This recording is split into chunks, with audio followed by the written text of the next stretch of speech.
Hello लोगोफोर आंनि आउटफ्रि blog 2 चेनेलाव आरोबाव नोंथांमोनखौ फिन खनसे बैसागुनि नामाव बरायनानै लाफिननाय जाबाय। थ' दिनैहाय आङो ओंखारदों फेमिलि गथ' गथाय थेवबो आंनि बिसिखौ आं दानो खोन्थाथ'वा समबो जायाखै सम सफैब्ला खोन्थाथ'वाखै माने बियो ससियेल मिडियायाव ओंखारनोखौ बायो फेसबुकाव इउज खालामो नाथाय इउटिउबनो इन्स्टाग्रामनो माबा माबि बेफोरबायदिखौ नुजाथ'नो बाथ'दों। जाय हक आंबो खोन्थानो गोसो गैथ'वा इउटिउब चेनेलाव लाबोथ'नो गोसो गैया। गोबाङानो बुंहरदों जे आदा बाजैखौ मानो खोन्थायाखै खोन्था बेफोरबायदि बाथ्रा बुंदों। थ' आं खोन्थानो सम सफैयाखै नालाय ओंखायनो खोन्थाथ'वाखै। थ' जाय हक जों गथ' गथाय आंनि बिसि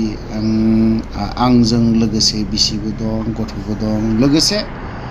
परिमल बिथांनि बलेर'खौनो लानानै जोङो बरपेटासिम दावखोनानै नायनायदों। थ' बिदिब्ला लोगोफोर थुग्रोदो थांबाय थाग्रानि नायलांबाय थानोसै लामायाव जों मा लोगो मोनलाङो नङा होमबा?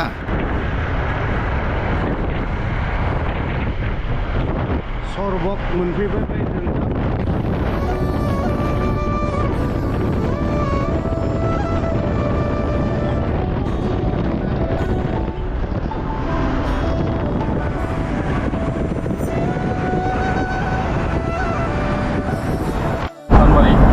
बिजनि फानबारि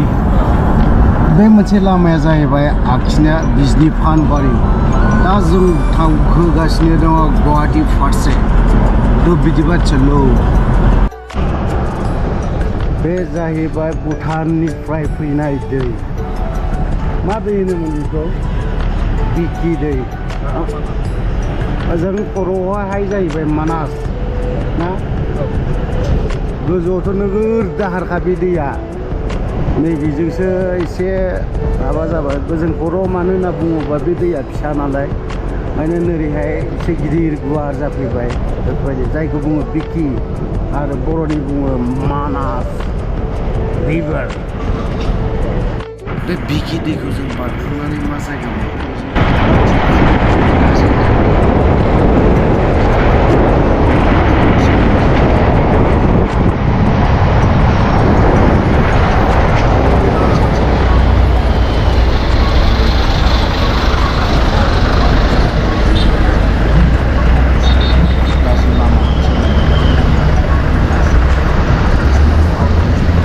बेजों थांबाय मानास माबायावबो थांबाय ओरैहाय मानास नेसनेल पार्कआवबो हाबहैबाय बिदि जायगायाव बरपेटा सापागुरियाव जेरैबायदि अभार ब्रिज बानायगोन हयथ'बा बेफोरबायदि पाठसाला होनाय जायगायावबो बानायनो हागौ खारन बेवहाय स्ल' ड्राइभ बेखौ होनानै नङाला मानोथो होनाय जानोबो हागौ बानायदों जानांगौ जानोबो नङा बानायखागोन बेवहायबो ब्रिजखौ खारन बैयाव मोनसे बाजार दं जायखौ बुङो पाठसाला होननानै बुङोबा बयबो मिथिजोबो। बे जायगायावनो गोबां लटारि फाननानै गोबां दामि मटर गारि बिलाथि गारि बायदिसिना बेफोरबायदिखौ मोननो हालांबाय। जेरैबायदि फर्चुनारनो BMW नो मार्सिडिसनो बायदि रोखोमनि बेफोरबायदि आरोखि मेन जायगाफ्रावहाय अभार ब्रिजखौ होजोबनायाबो मोजांखा नांखागौ खारन नङाला बेफोरबायदिनो ओरैनि मानसि थांलाय फैलाया बाराना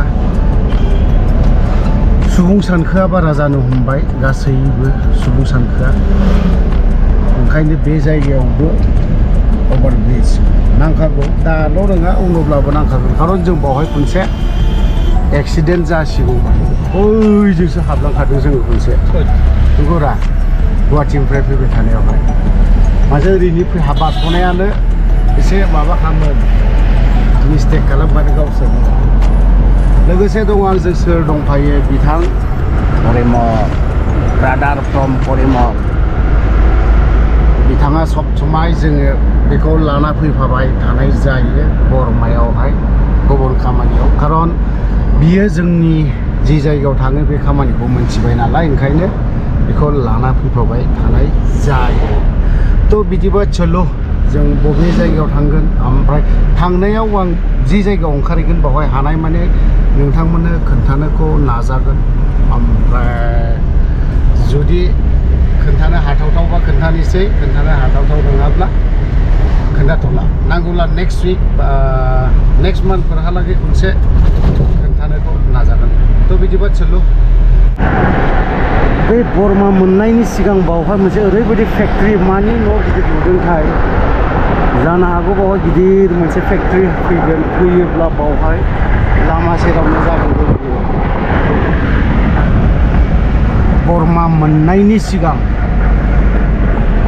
बे फेक्ट्रि गिदिर दं आरोखि जों फैयै फैयै दा बरमायाव सफैबाय दा बरमायाव जों बबे जायगायाव जिरायगोन माने नैबे गारिया फैनो नागिरदों बिथाङाबो हयथ'बा बैसागु जानो फैदोंमोन जोंबो फेमिलि गथ' गथाय जों दा नै बावहाय दान्दिसे रेस्ट लानानै बरमायाव बबे जायगायाव हाबगोन जों बेखौ आं दिनैहाय डिटेल्सै खोन्थाजोबनो हानाय नंला बिनि डिटेल्सखौ नेक्स्ट इयार